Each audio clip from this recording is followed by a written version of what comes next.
Hello and welcome to Vantage This Week, a show where we recap the highlights of the week gone by, starting with the aftermath of the showdown at the White House. Last week, Volodymyr Zelensky clashed with President Donald Trump. This week, he's asking for peace talks.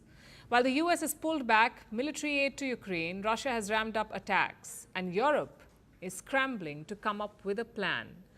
In the UK, India's foreign minister was targeted by Khalistanis, who charged at his car and tore the Indian flag. In Pakistan, the Champions Trophy has turned into a tragedy. We will discuss this and tell you why the world still needs feminism and the celebration of Women's Day. All this and more lined up. Let's get started.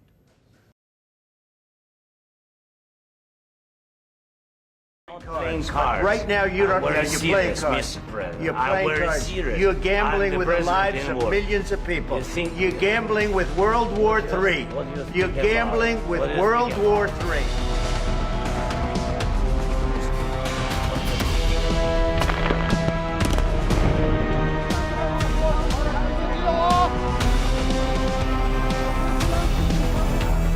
Stupid president, $350 billion. We gave you military equipment. Have you seen a car crash live? People think it's all fast and loud, but in reality, there is a lull before the bang. Things appear to move in slow motion. And we saw that on Friday at the White House, when President Donald Trump clashed with Volodymyr Zelensky. If you're on the internet, you know what happened. And we will dissect it and discuss who's at fault. But first, let's tell you about what followed.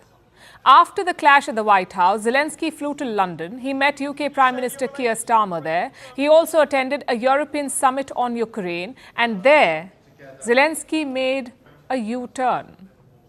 He now says he is ready to return to the White House. Let me repeat that. Zelensky wants to go back to the White House. He wants to sign the minerals deal, the same one that he walked out of. Listen to this. If we agreed that the minerals deal with US will be signed, from our side we are ready to sign. If the President of the United States of America will invite me for a constructive dialogue, for solving real problems, for serious questions and real resolute actions and answers, I will be there, out of respect for America, American people, the President, and the two parties. So Zelensky wants a redo. Unfortunately, this is not GTA Vice City. You don't get multiple shots at the same mission. And Zelensky's mission was quite clear. This is what he had to do. Sign the minerals deal, smile for the cameras, praise Donald Trump in public, make his case in private, and then fly to London. This was his task. But as you may have seen, that's not what happened. The meeting descended into chaos. Take a look. We signed the exchange of prisoners, but he didn't do it. What kind of diplomacy, JD, you are speaking about? What do you mean? I'm talking about the kind of diplomacy that's going to end the destruction of your country. Yes, but if you Mr. President, with respect, I think it's disrespectful for you to come into the Oval Office and try to litigate this in front of the American media. Right now, you guys are going around and forcing conscripts to the front lines because you have manpower problems. You should be thanking the President for trying to bring it into this conflict. A lot of questions. Let's start from the beginning. Sure. First of all, during the war, everybody has problems. Even you, but you have nice ocean. And don't feel now, but you will feel it in the future. God bless. You don't know that. God bless. God bless. You will not have a war. Don't tell us what we're going to feel. We're trying to solve a problem. Don't tell us what we're going to feel. I'm not telling you. Because you're in no position to dictate that. That's exactly what you're doing. You're in no position to dictate what we're going to feel. We're going to feel very good. You will feel influence. We're going to feel very good and very strong. You will feel influence. You're right now not in a very good position. You've allowed yourself to be in a very bad position, and he happens to be right about it. From the very beginning of the war. You're not in a good position. You don't have the cards right now. With us, you start having cards. Right now, you don't. You're playing cards. You're playing cards. You're gambling with the lives of millions of people. You're gambling with World War III. You're gambling with World War III. And what you're doing is very disrespectful to the country, this country. That's back to you far more than a lot of people said they should have. Have you said thank you once? This A lot entire of meeting? times. No, in this Even entire meeting, today. you said thank Even you. today. You went to Pennsylvania and campaigned for the opposition in October. Offer some words of appreciation for the United States of America and the president who's trying to save your country. Please, you think that if you will speak very loudly about the war, you He's can... not speaking loudly. He's not speaking loudly. Your country's in big trouble. Can I Wait a answer? minute. No, Can you've I done a lot of answer? talking. Your country is in big trouble. After every fight comes the obvious question, who started it? In this case, the opinion is divided. Trump's critics say that the president's team was combative. In fact, a pro-Trump reporter was in the room with the leaders. Listen to what he asked Zelensky. Why don't you wear a suit? Why don't you wear a suit? You're at the highest level in this country's office and you refuse to wear a suit. Just want to see if do you own a suit? Yeah, problems. A lot of Americans have problems with you not Really? respecting I don't the have authority of such. this office. I will wear a costume after this war will finish. Okay. Yes, maybe one. Maybe something maybe like this. something like Yes, yours. sir. Yes. That'd be great. Maybe something better. I don't know. We will see. Maybe something cheaper than yeah. Thank you. Thank you. Well, criticizing a leader is one thing, but questioning his choice of clothes, that's a low blow. And what is this obsession with a suit? The Gulf monarchs do not wear a suit. Many South Asian leaders do not wear a suit. Does that disqualify them from meeting the US president? It's not the clothes that matter, it's your actions and words. So it wasn't a very friendly setting to start with. And Zelensky did not help his case. He made a bad situation worse. He let his emotions get the better of him. He put his ego above the interests of his country. Just think about it. Ukraine is just a small part of Donald Trump's agenda. If he cannot strike this deal, fine. America won't be turned upside down. But it's not the same for Ukraine. Zelensky needed Trump to keep fighting Russia. Just look at the numbers. American military aid to Ukraine is $65 billion. $65 billion.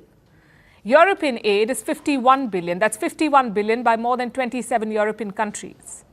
So if Donald Trump leaves, it's game over for Ukraine. Europe alone cannot arm or protect Ukraine. The fact is the Europeans themselves depend on the US for security. So how can they protect someone else? Donald Trump knows this. His arrogance and his aggression came from that knowledge. Zelensky should have known it too. And he should have handled it better. After all, he is the party in need, not Trump, not Europe. It is Ukraine that needs support. And Zelensky's words and actions showed a certain lack of experience. He became president in 2019. He spent 3 years of his tenure fighting a war. Wherever he went, he was cheered. The US media compared him to Winston Churchill. But after Trump's win, the sentiment changed. The US president called him a dictator. The US media questioned his wardrobe, and US politicians asked him to resign. A seasoned leader might have weathered the storm, but Volodymyr Zelensky could not. He gave in to his ego and impulses, and we've seen other world leaders do better, handle such situations better. UK Prime Minister Keir Starmer was in the White House before Zelensky. J.D. Vance attacked him too. But Starmer did not fight back. He just gave a casual clarification with a smile. Same with French President Emmanuel Macron. He visited the White House before Starmer and he fact-checked the US president. Again, not in a combative way. He did so with a friendly tap on Trump's hand. So my point is quite simple. Words and gestures matter, especially when you deal with someone like Donald Trump. Zelensky blew it up. And now he wants another invite. After leaving the White House, he landed in London. European leaders had gathered there, hosted by British Prime Minister Keir Starmer. And Starmer pitched a 4-point plan. Number 1, keep arming Ukraine, keep sanctioning Russia. Number 2, ensure Kiev is present at peace talks. Number 3, create deterrence for Ukraine after a peace deal. And number 4, build a coalition of the willing to guarantee Ukraine's security. This is what Keir Starmer has proposed. He says any deal should be backed by strength. Any deal must be backed by strength. Every nation must contribute to that in the best way that it can, bringing different capabilities and support to the table, but all taking responsibility to act. all stepping up their own share of the burden. The French also have a proposal. They have called for a 1-month truce in Ukraine. The fighting on the ground will continue, they say, but fighting in the air, in the sea, and around energy infrastructure will end. Paris is basically testing the waters. They want to see if Vladimir Putin will take up the offer, if he's serious about a peace deal. But forget Putin. France's own allies are unsure about it. Britain says they're yet to agree to this idea.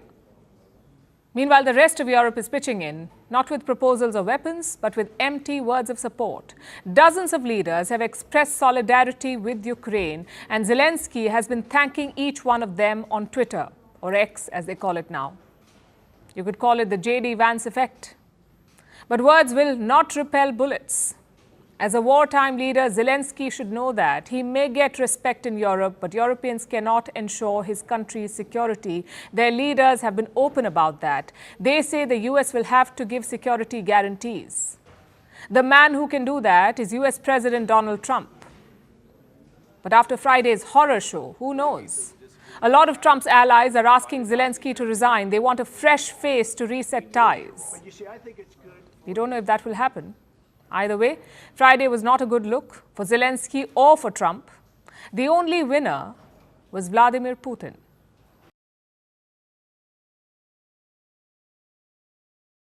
What kind of diplomacy, JD, you are speaking about? You're right now not in a very good position. You're gambling with World War III. This war would have been over in 2 weeks.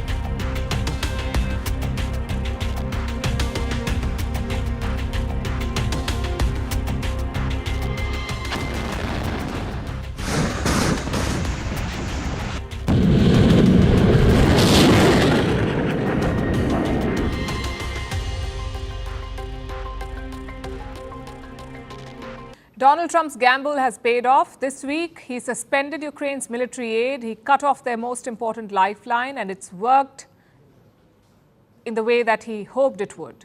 Volodymyr Zelensky is waving the white flag. He has agreed to Donald Trump's demands. Yesterday, he wrote a letter to the US president, and 2 things stood out. One, Zelensky is willing to come to the table. Basically, he's okay with suing for peace. And second, he will sign the mineral deal with America, the same one that he walked out of last week. Trump read out parts of the letter yesterday. Listen to this. The letter reads, Ukraine is ready to come to the negotiating table as soon as possible to bring lasting peace closer. Nobody wants peace more than the Ukrainians, he said. My team and I stand ready to work under President Trump's strong leadership to get a peace that lasts. We do really value how much America has done to help Ukraine maintain its sovereignty and independence. Regarding the agreement on minerals and security, Ukraine is ready to sign it at any time that is convenient for you. This is a big U-turn by Zelensky. He says he's ready to work with Trump for peace, which wasn't his first position. Think back to the White House meeting last week. Zelensky was dismissive of peace talks. He asked US Vice President J.D. Vance, what kind of diplomacy are you talking about? And that is when things fell apart. What makes America a good country is America engaging in diplomacy. That's what President Trump is doing. We signed him with gas contract. Yes, but after that, he broken this ceasefire. He killed our people, and he didn't exchange prisoners. We signed the exchange of prisoners, but he didn't do it. What kind of diplomacy, JD, you are speaking about? What do you mean? So from what kind of diplomacy to coming to the negotiating table ASAP. It's a swift and stunning U-turn by Zelensky, and it tells you how important US military aid is. It is Trump's ultimate leverage over Zelensky. But what will be the impact of this U-turn, especially on the peace talks? First of all, it's damage control. Zelensky wants to repair his ties with Donald Trump because he needs the US president on his side. He hasn't apologized for the spat on Friday, but he did express regret yesterday. Listen in. What happened at the White House instead of our planned negotiations is regrettable. But we must find the strength to move forward, respect one another, as we have always respected America, Europe, and all our partners, and worked together to bring peace closer. I am grateful to everyone who supports Ukraine in this. And how is Trump reacting? He says he appreciates Zelensky's letter. And surprisingly, so does Russia. The Kremlin has released a statement. They're calling Zelensky's letter a positive development. But will it translate into concrete talks and ultimately a peace deal? Well, Zelensky has a proposal. He is broadly pitching for two stages. The first stage is a truce plus the release of prisoners. No missiles, no long-range drones, no attacks on energy sites, and no attacks from the sea. That is the first stage. In the second stage, Ukraine and Russia will move towards a lasting peace deal. Now, this is very similar to France's proposal. They too demanded a one-month truce. So chances are Zelensky is coordinating with Europe on this, and their goal is quite simple, to see if Russia is serious about a peace deal. If they are, they may accept a truce. If not, they could reject it. Whatever they decide, it will give the West some clarity. But the second stage is more complicated because no two parties are on the same page here. Zelensky wants US security guarantees. Trump is refusing US guarantees. Europe is ready to give those guarantees, but Putin will not accept any guarantees. Do you see the problem here? This was Zelensky's issue with the minerals deal as well. He said it did not give security guarantees. But again, he's made a U-turn on that. In fact, let me quote from his statement. We see this agreement as a step toward greater security and solid security guarantees. And I truly hope it will work effectively. So Zelensky is hoping the mineral deal is a first step and that security guarantees will follow. But Trump has been very clear about his position. He will not give any security backing. He said this repeatedly. All he will give is economic support, and that too not for Ukraine's benefit, but to get his money, to get American money back. So there's good news and bad news for Ukraine here. The good news is Zelensky's U-turn is having a mild effect. He is heaping praise on the United States, even calling Trump a strong leader. All of this will soften the blow from last week's clash. The bad news is nobody's position has changed. We are exactly where we were last Friday. And Trump was right back then. Zelensky does not have the cards. Meanwhile, Russia is on a rampage. Overnight, they launched 181 drones into Ukraine. In Odessa, critical energy sites were hit. It left several districts without electricity. In Pavlograd, missile strikes were reported. They damaged 2 power plants. So the Russian attack is relentless and expanding, which is why Zelensky wants a truce.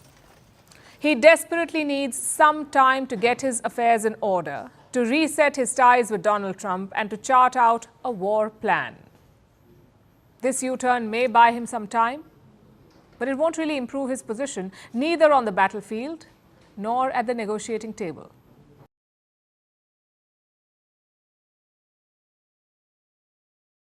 Ukraine wants to make a deal because I don't think they have a choice.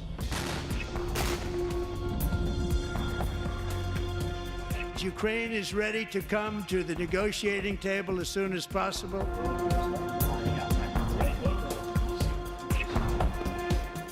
We've had serious discussions with Russia and have received strong signals that they are ready for peace. Wouldn't that be beautiful? Wouldn't that be beautiful?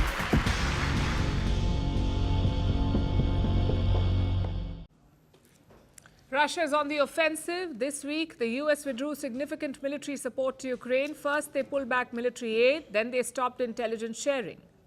Now, this significantly weakens Ukrainian forces, and the Russians are not wasting any time. They have stepped up attacks on Ukraine. Last night, Ukraine came under heavy fire, with Russian missiles raining on them.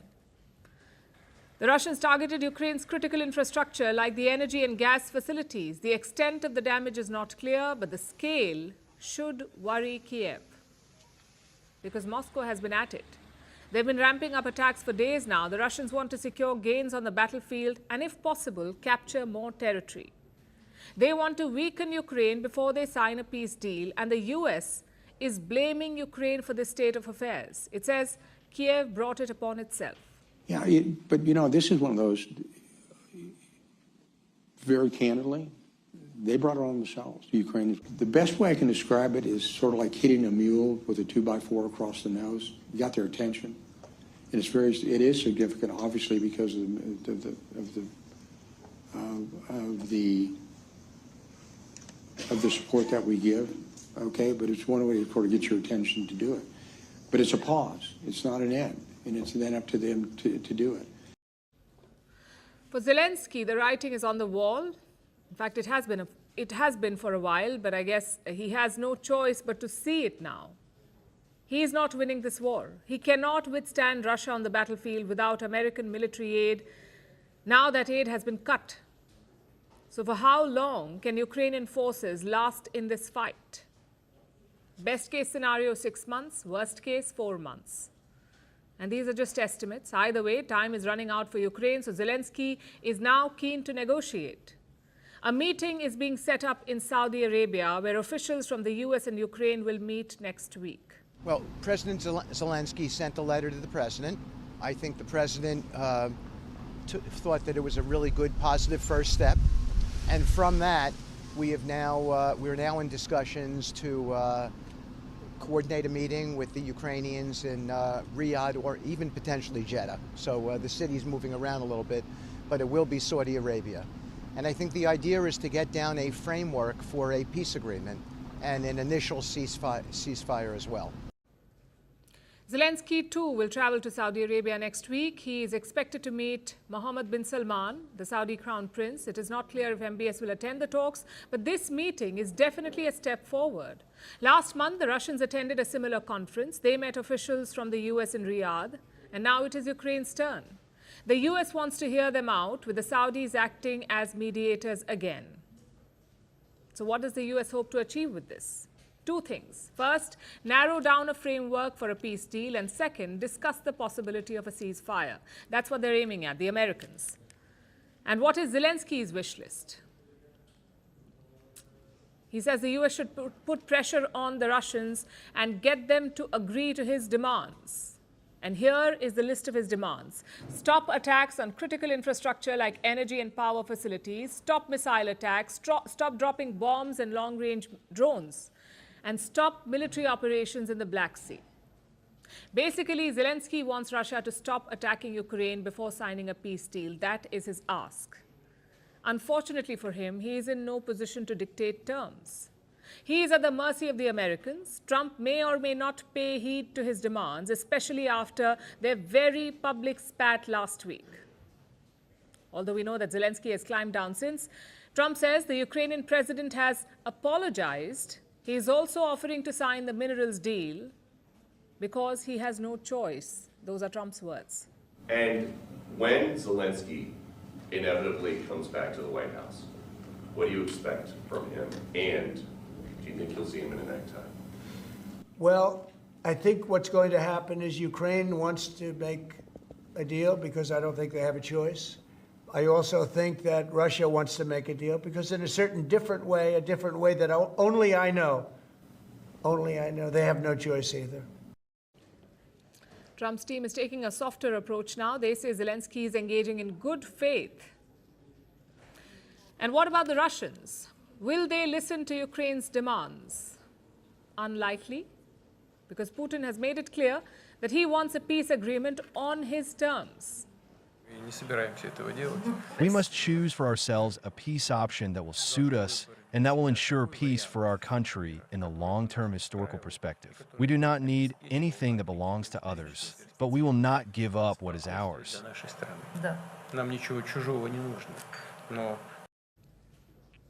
Since taking office, Trump has made multiple offers to Russia, even pulled military support to Ukraine to force them to the talking table. But Russia has not reciprocated to Trump's overtures. Putin has refused to make any commitments. There is no promise to accept a ceasefire or a peace deal brokered by Donald Trump.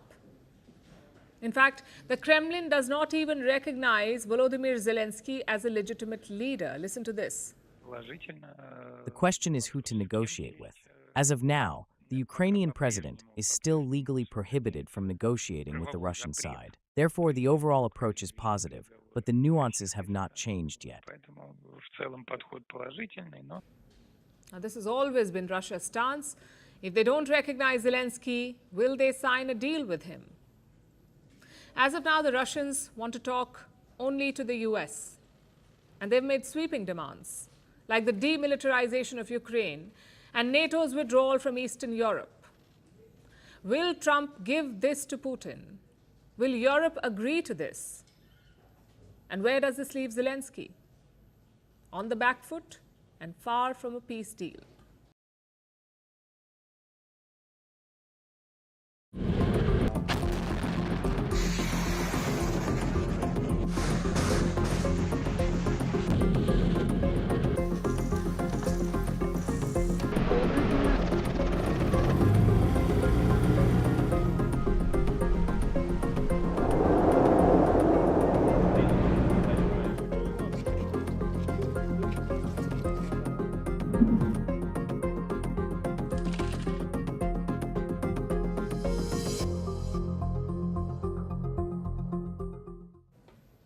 Everyone seems to have a plan for Ukraine. Keir Starmer has a plan, Emmanuel Macron has one, and so does Donald Trump.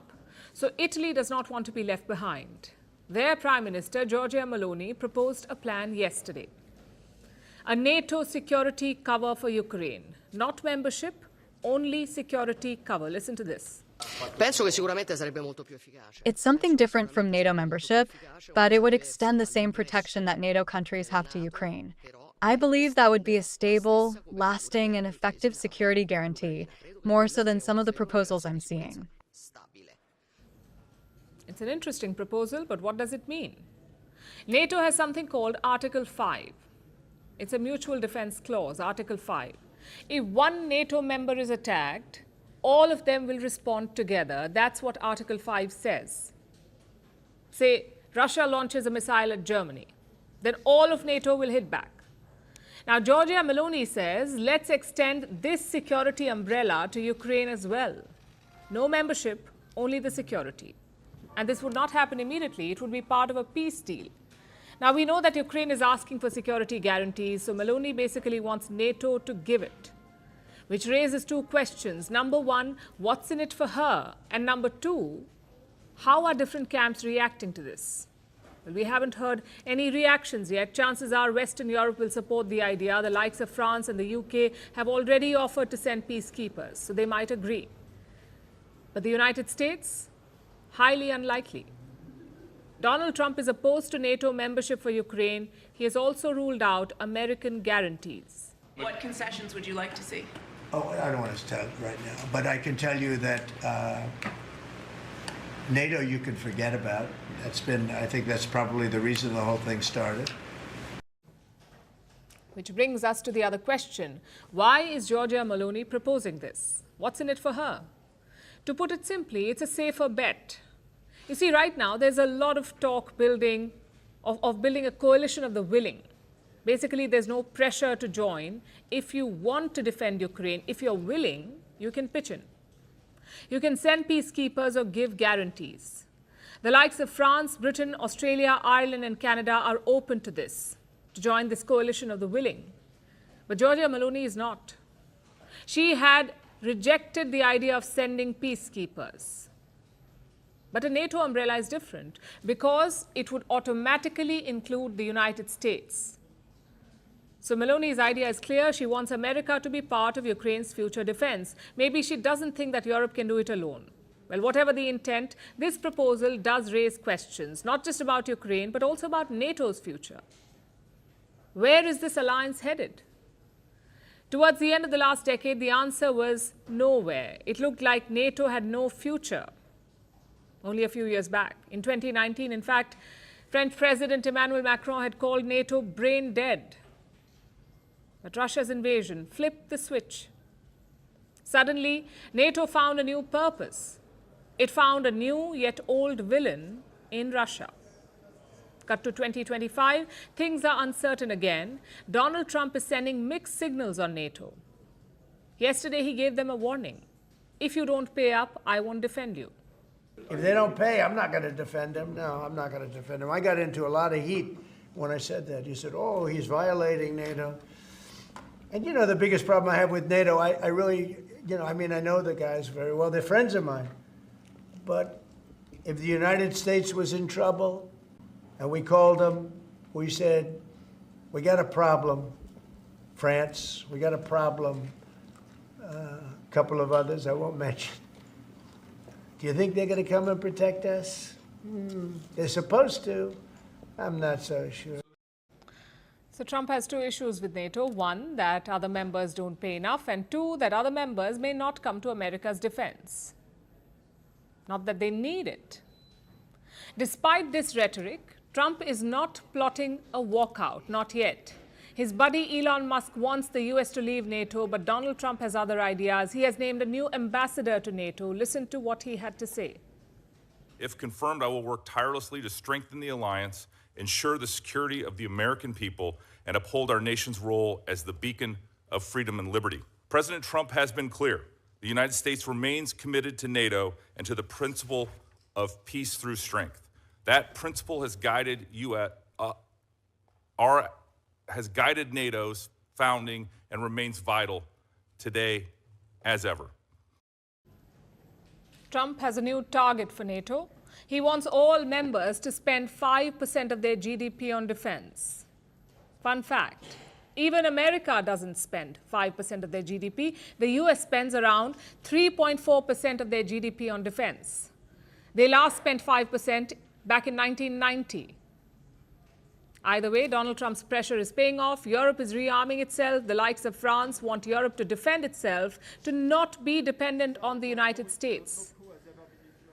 But such a pivot could take decades. You need to set up a robust defense industrial base. You need to find money for spending. You need to recruit more soldiers. None of this will happen overnight.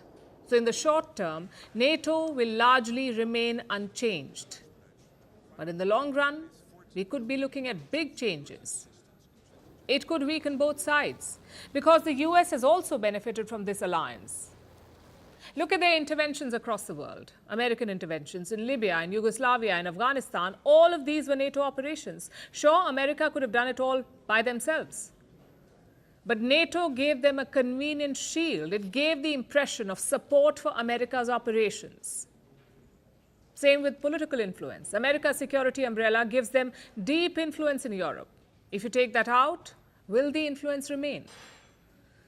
Well, the chances are low. So this is a very significant moment for NATO. The choices made today will decide its future.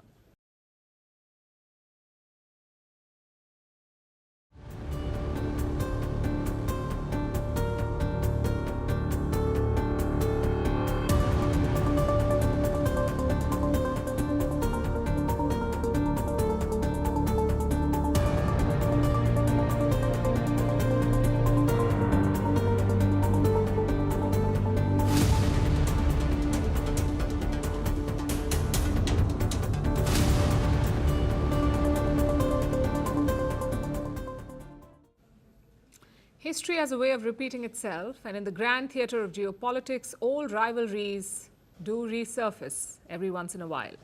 This time, it's not about colonial spoils or naval supremacy. This time, it's about Ukraine and the battle over how to make peace. On one side, you have French President Emmanuel Macron. He is ever the Gaullist, championing a Europe that stands on its own in this battle. On the other side is the UK Prime Minister, Keir Starmer.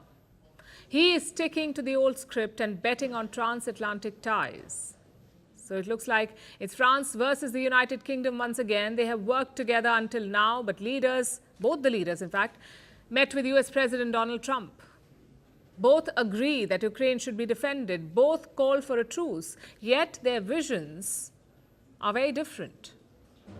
Take the peace deal, for example. Emmanuel Macron said France and the UK were proposing a one-month truce in the air, on the seas, and in energy. That's what he said. The UK immediately distanced itself from this. Some officials even dismissed the idea, saying no such agreement was reached. Like I said, competing visions. France wants a deal immediately. The UK wants to hold the line, And the reason is quite simple. Macron is not just thinking about Ukraine, he wants to reshape Europe's security architecture, and it's something that he has openly stated. Given the threat and whatever happens in Ukraine, we need to increase our defense capabilities, and we need to build, in the next few years, autonomous defense capabilities for Europeans. Macron's vision stems from a deep-rooted belief that Europe must be able to defend itself. He's even suggested nuclear deterrence, that France can use its nukes to protect Europe, because nothing screams European unity like France volunteering to press the button for everyone else. I have decided to open the strategic debate on the protection by our deterrence of our allies on the European continent.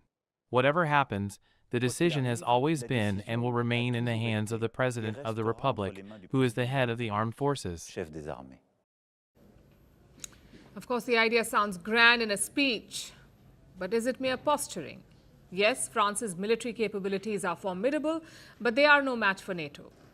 Also, will the whole of Europe agree to this? Can Emmanuel Macron get other allies on board? This is one side of the story. Now let's look at Keir Starmer, the UK Prime Minister. He is the pragmatist in this equation.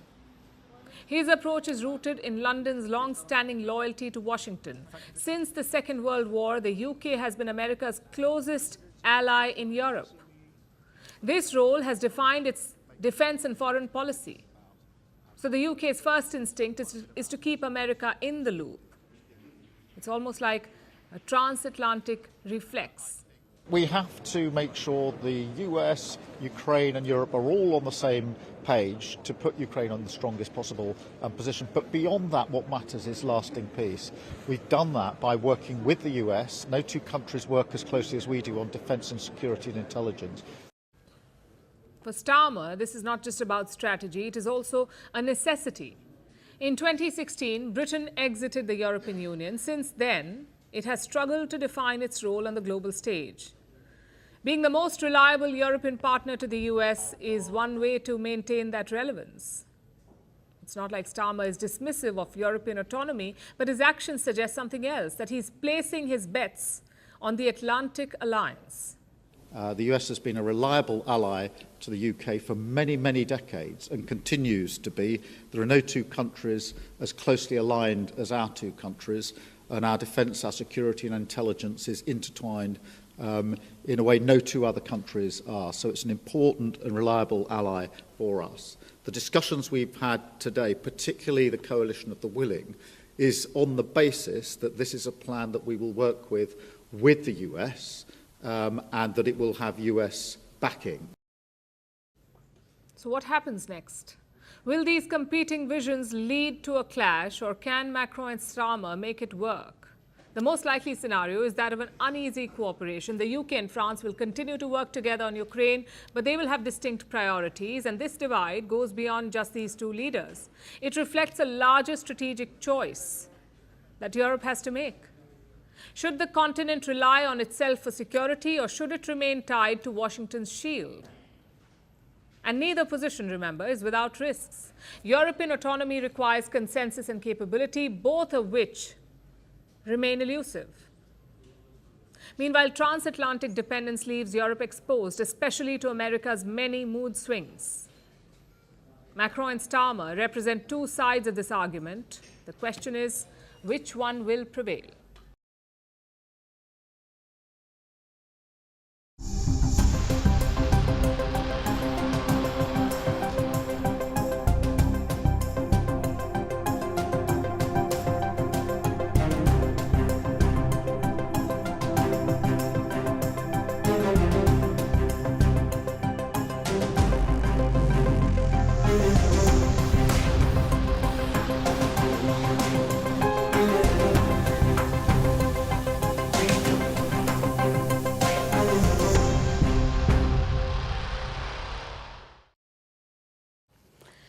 For our next story, let's go back in history. The year was 1987.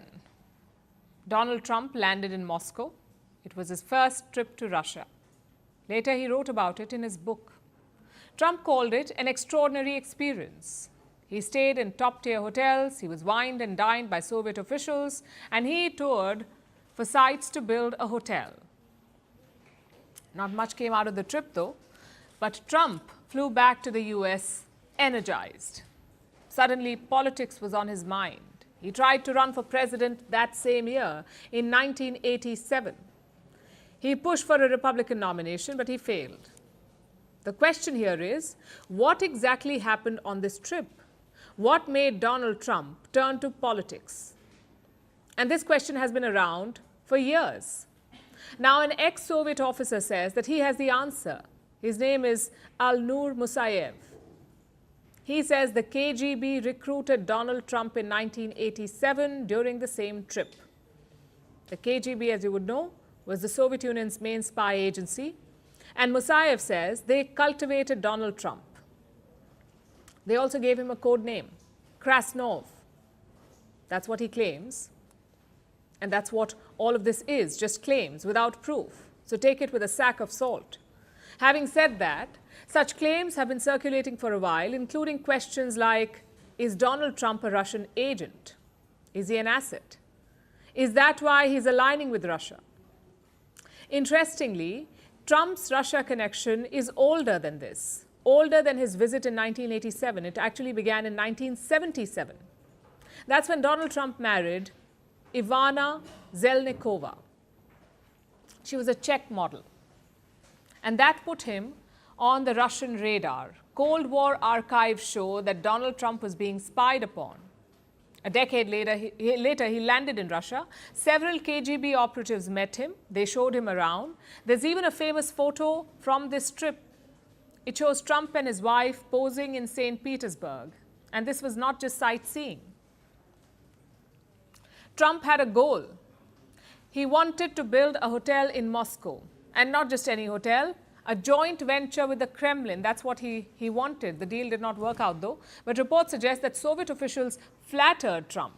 They apparently had an idea for him, that he should run for president.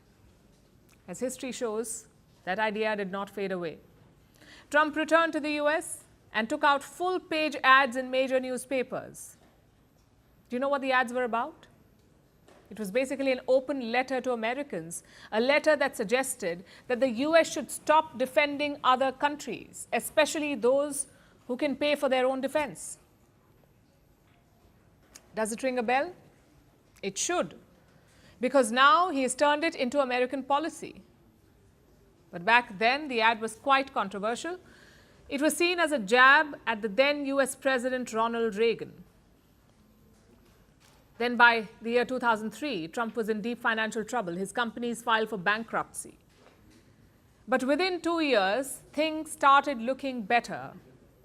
Trump was back in business. Reports suggest it was because of Russian money.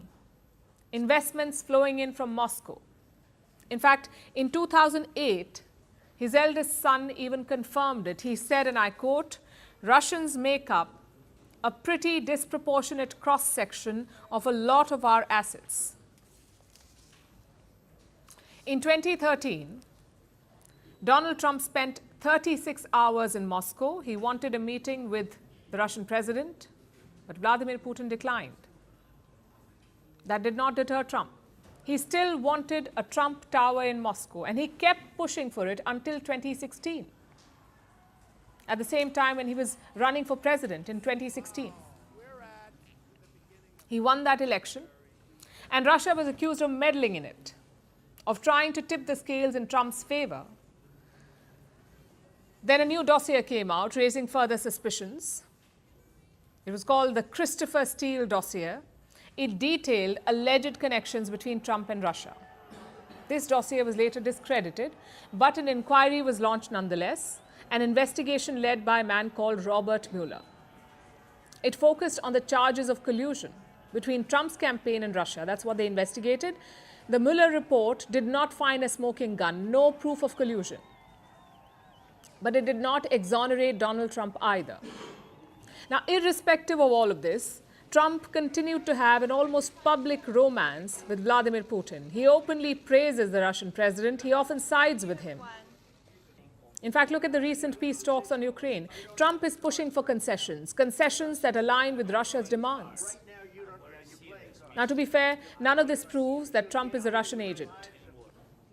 He's more likely just enamored with Putin, as he is with most strongmen, including Xi Jinping and Kim Jong-un.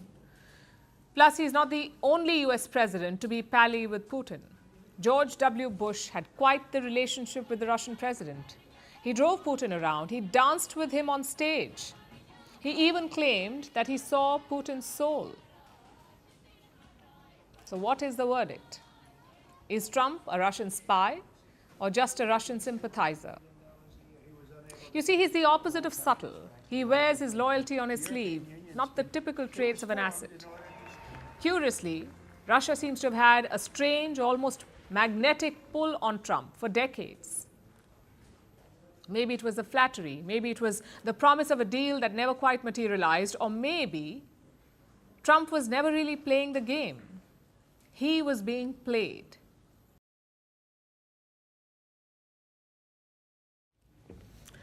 Now let's turn to the UK. India's Foreign Minister S. Jaishankar is there. He is on a long 6-day trip to the UK and Ireland. And yesterday he had a scary encounter. S. Jaishankar was at the Chatham House in London. It's a very old British think tank. The minister spoke to them for more than 1 hour. Meanwhile, outside, a crowd was building up, a crowd of rowdy Khalistanis. As the minister was leaving the building, one of them rushed to his car. He was shouting Khalistani slogans and he was tearing up the Indian flag. Look at this.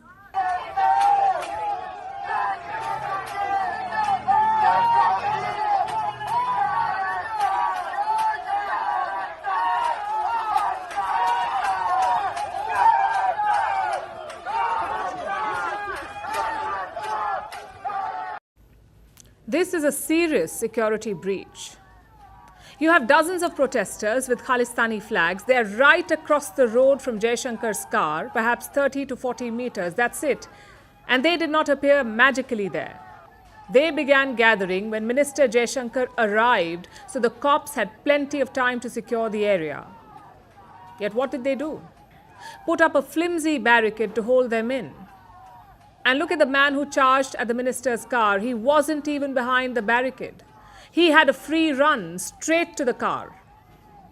Thankfully, Minister Jaishankar was already inside the vehicle and the security officials pulled the man back. But this incident could have ended very differently, which is why New Delhi is outraged. Let me quote from their statement. We condemn the provocative activities of this small group of separatists and extremists. We deplore the misuse of democratic freedoms by such elements. We expect the host government in such cases to fully live up to their diplomatic obligations. This is a strong statement by India. New Delhi has also summoned Britain's Deputy High Commissioner here. A protest has been lodged over the breach. And how is the UK responding? Well, they have called this incident completely unacceptable. They're saying public events should not be threatened or disrupted. Well, we agree. But then why did they not prevent it? Why weren't they alert? And this was not some random incident. This happened because the UK ignored red flags. The first was a crowd outside Chatham House. It was a clear indication that something was brewing. The second red flag is the precedent. Because this was not an isolated incident. Khalistanis have repeatedly targeted Indian missions in the UK.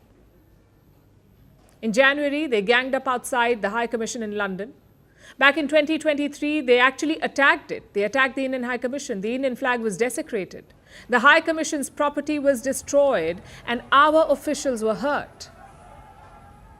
So you have a long history of Khalistani violence in London. You have a Khalistani crowd near the Indian minister's motorcade. Yet what is your plan of action? A tiny barricade. Frankly, this is becoming absurd. You talk about signing a free trade deal with India. You say you want to supercharge India ties, yet you risk the security of India's top diplomat. This is completely unacceptable, and we get the whole freedom of expression argument. We are a democracy too, but we don't allow mobs to endanger visiting leaders. Think back to all the recent trips. Donald Trump had a roadshow in Ahmedabad, no incident. Emmanuel Macron had a meet and greet in Jaipur. He was openly mingling with the locals. Again, no incident. Anthony Albanese took a lap of a cricket stadium, no incident. Britain's former Prime Minister Rishi Sunak was here last month. He was touring the Taj Mahal like a normal visitor. Again, no incident. If India can protect visiting leaders, why can't Britain? Because the problem there is systemic.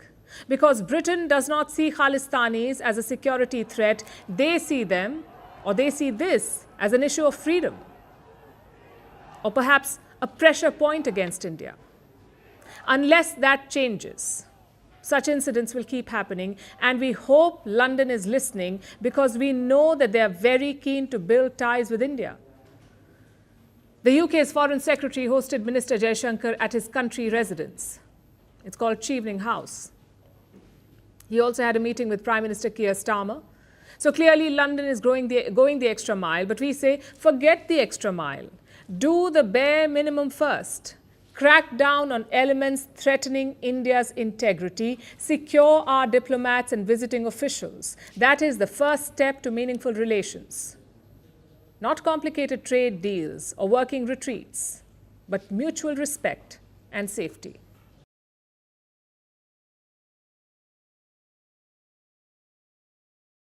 Our next story is about Pakistan, about Pakistani cricket. The country has exited the Champions Trophy, and I'm not talking about the cricket team here. The team was out ages ago. Now the country itself has got eliminated, despite technically being the hosts. As you would know, the Champions Trophy final will be played on Sunday, but the host nation, Pakistan, will not be hosting. Why? Because India is in the final, and a deal was struck before the tournament. The Indian cricket team would not be stepping foot in Pakistan. All of India's matches would be played at a neutral venue at the International Cricket Stadium in Dubai. That's how it has been for the entire tournament. India defeated Australia during the semi-final on Tuesday, so the final will be held in Dubai, effectively eliminating Pakistan's hosting duties. Now, there's been a lot of talk about this arrangement, a lot of criticism directed at India, but the arrangement works both ways. The Pakistani cricket team will also not be travelling to India for the tournaments being held over the next 3 years. That was the deal. So eventually, the shoe will be on the other foot if Pakistan ever reaches a final, that is. Their recent performance does not inspire confidence, though. You see, despite being the host nation, Pakistan ended up at the bottom of their group with 2 losses and a washout. They finished dead last because of their abysmal net run rate. It was the worst possible way to mark their return to the big leagues. And this tournament was supposed to be about Pakistan's grand comeback. The country was hosting a major ICC tournament after 29 long years. The last one that they hosted was way back in 1996, the 1996 World Cup. They co-hosted that with India and Sri Lanka. It took Pakistan 29 years to get another shot. And a solo won this time. So the country went all out. The Pakistan Cricket Board, or PCB, spent millions. And we're talking US dollars here. Millions of dollars. In Pakistani rupees, the cost was in billions. Now, technically, the spending was justified. It was a major tournament after all, so stadiums had to be renovated. Pakistan spent $16 million doing that. And they're due to receive some of that money back, about $6 million in hosting fees. So overall, let's say that they spent $10 million upgrading 3 stadiums. It sounds okay until you see what that money actually brought. Flooded stands, leaked ceilings, and most importantly, an unplayable ground. That's what they got for this money, $10 million. The Pakistan-Bangladesh group stage match was a washout. So was Australia-South Africa, and then Australia-Afghanistan. Former Indian cricketer Mohammad Kaif asked the right question: was the money spent wisely? Well, clearly not. Pakistan's 3 stadiums were not up to the mark, and the home team crashed and burned in the group stage before the tournament really picked up. So it is no wonder that we saw this. The stands left absolutely empty. And this was yesterday, by the way, during the second semi-final. New Zealand versus South Africa. It was a stellar match. Both sides scored more than 300 runs. But look at those stands. You wouldn't guess that a high-scoring semi-final was taking place here, would you? Overall, the tournament was was a debacle, has been a debacle. Pakistan was given a chance and they blew it. Poor infrastructure, poor arrangements, and a shockingly poor performance. Now it's up to India and New Zealand to salvage the tournament and give it a good send-off this Sunday.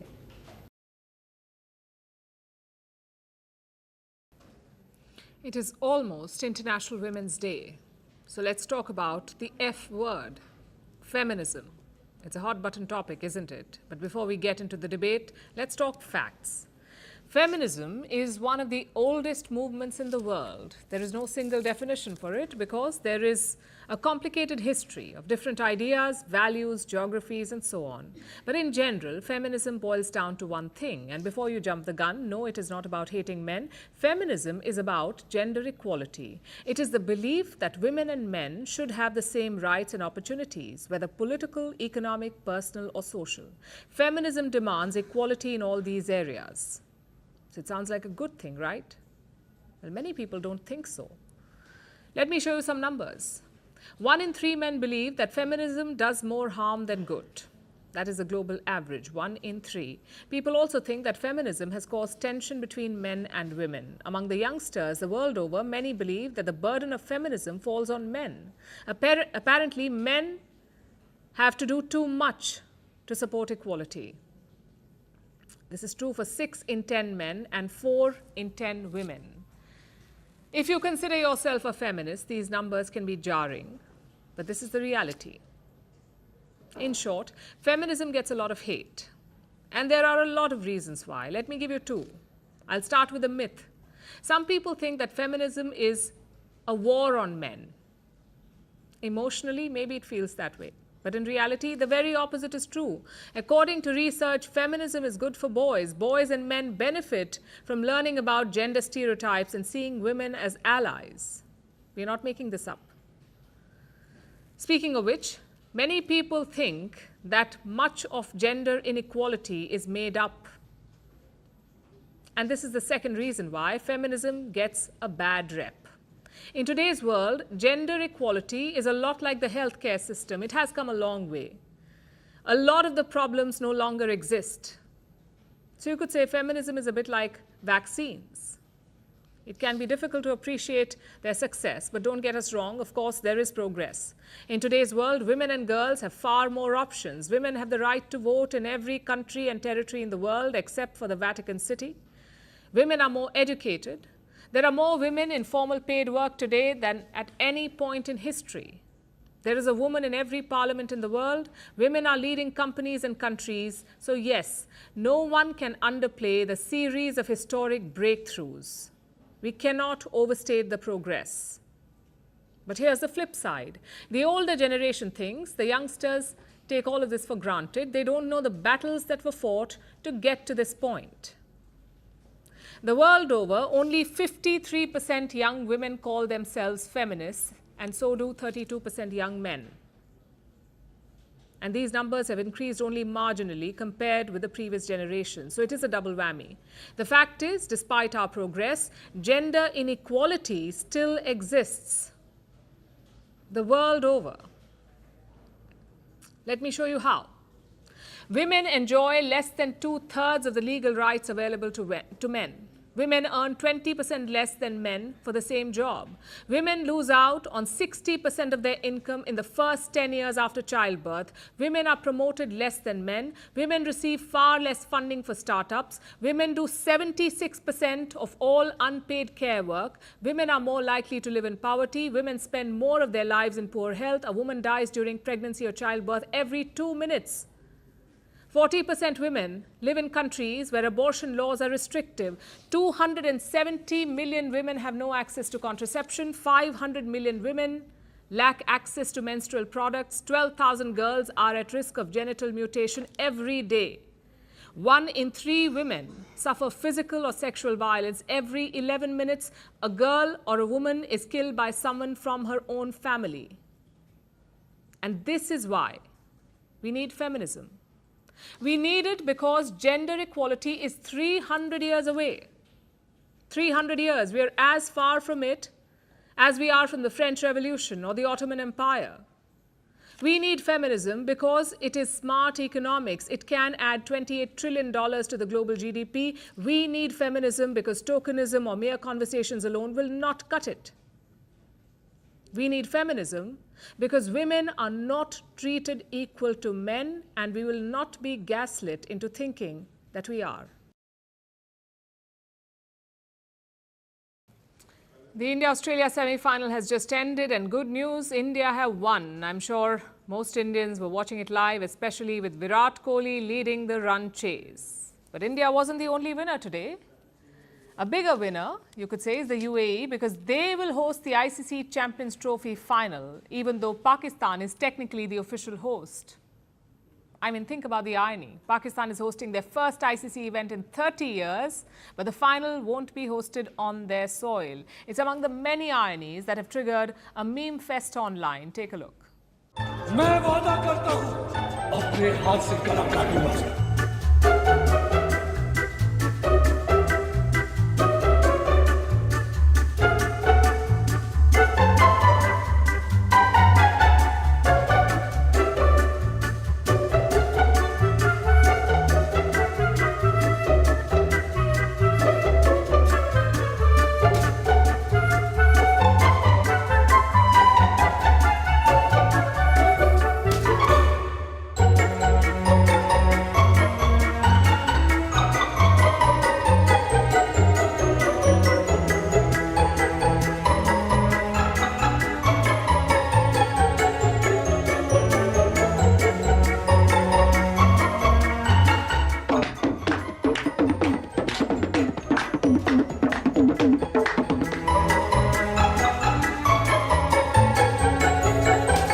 फिरकी मारा थे।